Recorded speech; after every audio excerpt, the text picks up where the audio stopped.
Very good morning everyone. Stock Bangla চ্যানেলে আপনাদের সকলকে স্বাগত। আজকে 9 ডিসেম্বর মঙ্গলবার। আজকে নিফটি ফিফটির জন্য যে সাপোর্ট লেভেলটা রয়েছে 25,850, এই লেভেলে একটা ইমিডিয়েট সাপোর্ট লেভেল রয়েছে। আর উপরের দিকে 26,000, 26,090, 100 এটাতে রেজিস্ট্যান্স লেভেল রয়েছে। ব্যাঙ্ক নিফটির ক্ষেত্রে 59,020, 10, 59,000 লেভেলটাই একটা মেজর সাপোর্ট লেভেল। আর উপরের দিকে 59,600, 650 এই লেভেলটা রেজিস্ট্যান্স লেভেল হিসেবে কাজ করছে। সেন্সেক্সের ক্ষেত্রে 84,940, 900 এই লেভেলটা সাপোর্ট লেভেল। আর উপরের দিকে 85,670, 80 এই লেভেলটা রেজিস্ট্যান্স লেভেল হিসেবে কাজ করছে। আজকে গিফট নিফটিকে দেখলে গিফট নিফটি গ্যাপ ডাউন ওপেনিংয়ের সিগন্যাল দিচ্ছে। গ্লোবাল মার্কেট দেখলে আগের দিন ভালোই মাইনাসে ক্লোজ দিয়েছে। এবার ফেডের কী ডিসিশন হয় সেটা এই উইকে থাকছে আমাদের, তো সেই জন্য মার্কেট খুব একটা ভালোভাবে গ্লোবালি মার্কেট যেটা রয়েছে সেটা রিঅ্যাক্ট করছে না। এবং জেপি মর্গান বলেছেন যে ফেড রেট কাট হলেও সেভাবে র্যালি মার্কেটে দেখা যাবে না।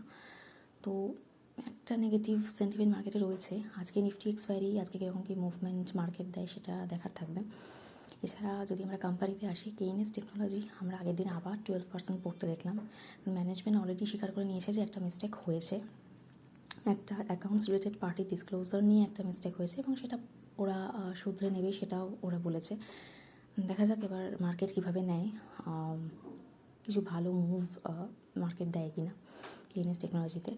তার সঙ্গে সঙ্গে পিজি ইলেকট্রোপ্লাস রয়েছে, তাকেও 6% পড়তে দেখলাম। কারণ এইচডিএফসি রিপোর্ট বের করেছে, ওদের ফাইন্যান্সিয়াল হেলথ নিয়ে কনসার্ন শো করেছে, তো সেই জন্য পিজি ইলেকট্রোপ্লাসও আপনারা ফোকাসে রাখতে পারেন, কীরকম কী মুভমেন্ট পরের দিকে দেখা যায়।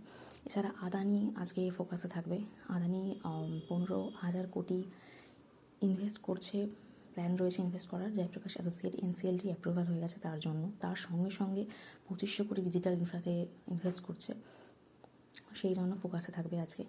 এছাড়া ফিনো পেমেন্টস ব্যাঙ্ক 12% আগের দিন পড়তে দেখলাম, কারণ ওরা স্মল ফাইন্যান্স ব্যাঙ্কে ট্রান্সফর্ম করছে এবং সেই জন্য বিসি বিজনেস ওদের রয়েছে, কর্পোরেট বিজনেস, সেটাকে সেল করছে, সেই জন্য পড়ে গেল। এবং ফিউচারে ওদের ইউনিভার্সাল ব্যাঙ্কে কনভার্ট হওয়ারও একটা টেন্ডেন্সি রয়েছে, তো আপনারা ফোকাসে রাখতে পারেন, চাইলে স্টাডি করতে পারেন। এছাড়া আমরা ইন্ডিগোর ক্ষেত্রে দেখছি যে সিভিল অ্যাভিয়েশন মিনিস্ট্রি থেকে জানানো হয়েছে যে ইন্ডিগোর এগেনস্টে অ্যাকশন নেওয়া হবে। ইন্ডিগো অলরেডি 610 কোটি টাকা রিটার্ন করেছে, টিকিট ক্যান্সেলেশন নিয়ে যে টাকা রিটার্ন করার কথা ছিল কাস্টমারদের সেটা করেছে। তো এই ব্যাপারটা যেটা মনোপলির যে ব্যাপারটা, সেই ব্যাপারটাকেও যাতে আর ফিউচারে না হয় সেই দিকেও সিভিল মিনিস্ট্রি থেকে জানানো হয়েছে যে সিভিল অ্যাভিয়েশন মিনিস্ট্রি থেকে জানানো হয়েছে যে পরের দিকে লক্ষ্য রাখা হবে এবং এটাই টাইম একটা এয়ারলাইন্স বিজনেসকে স্টার্ট করা। সেটা দেখা যাক ফিউচারে কী হয়। এয়ারলাইন্স বিজনেস স্টার্ট করা খুব একটা ইজি ব্যাপার নয়। দেখা যাক আমরা ফিউচারে অন্য নতুন কোনো কোম্পানি পাই কিনা এটার ব্যাপারে। এখন পর্যন্ত ইন্ডিগো আর স্পাইস জেট আপনারা স্টাডি পারপাসে ফোকাসে রাখতে পারেন। এছাড়া ইন্ডিয়ার ফার্স্ট যে বন্দে ভারত স্লিপার, সেই স্লিপার ট্রেন ডিসেম্বর থেকে আর কি ডিসেম্বরের এন্ডে স্টার্ট হতে চলেছে, এই একটা নিউজ রয়েছে, তার জন্য আইআরসিটিসি ফোকাসে থাকবে। এছাড়া ওলার ক্ষেত্রে আমরা দেখছি যে 4,680টা ভারত সেল পাওয়ার যে S1 Pro ইলেকট্রিক স্কুটার, তার ডেলিভারি একটা বড় রকমের ম্যাসিভ ডেলিভারি স্টার্ট হয়েছে। তো ওলা ফোকাসে রাখতে পারেন, মার্কেট এটাকে কীভাবে নিচ্ছে, কীভাবে কী মুভমেন্ট নিচ্ছে সেটার জন্য ফোকাসে রাখতে পারেন। এছাড়া একে তো আমরা আপ পার্টির যে এমপি রাঘব চাড্ডা, তাকে দেখছি বলতে যে জেপ্টো, ইনস্টামার্ট, ব্লিঙ্কিট এগুলো ব্যান করার উনি প্রপোজাল দিয়েছেন। সরকার থেকে এখনো কোনো ফাইনাল কিছু জানানো হয়নি যেটার ব্যাপারে কী হবে। তার আগে জেপ্টোর একটা নিউজ রয়েছে যে জেপ্টো নিউ ডেলিভারি ফিচার আবার লঞ্চ করেছে, পাইলট প্রোগ্রাম বলে। সিটিজে লঞ্চ হবে, দিল্লি, ব্যাঙ্গালোর, এইরকম শিডিউল করতে পারবে কাস্টমাররা,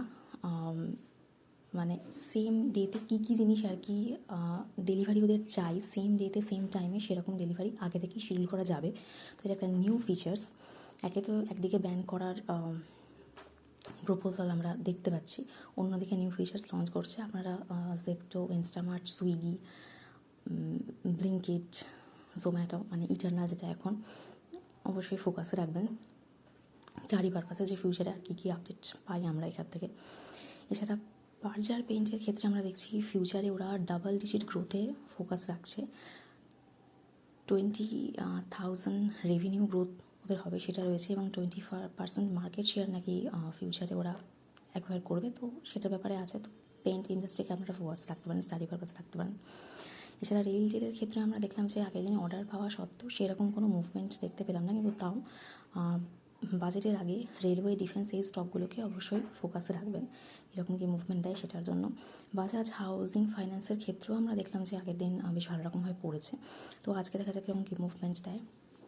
তো এই কোম্পানি রয়েছে আমাদের আজকে ইন্ডিয়ান মার্কেটে দেখার জন্য। এছাড়া মনে তো হয় না খুব একটা পজিটিভলি কিছু রিয়াক্ট আজকে ইন্ডিয়ান মার্কেট করবে।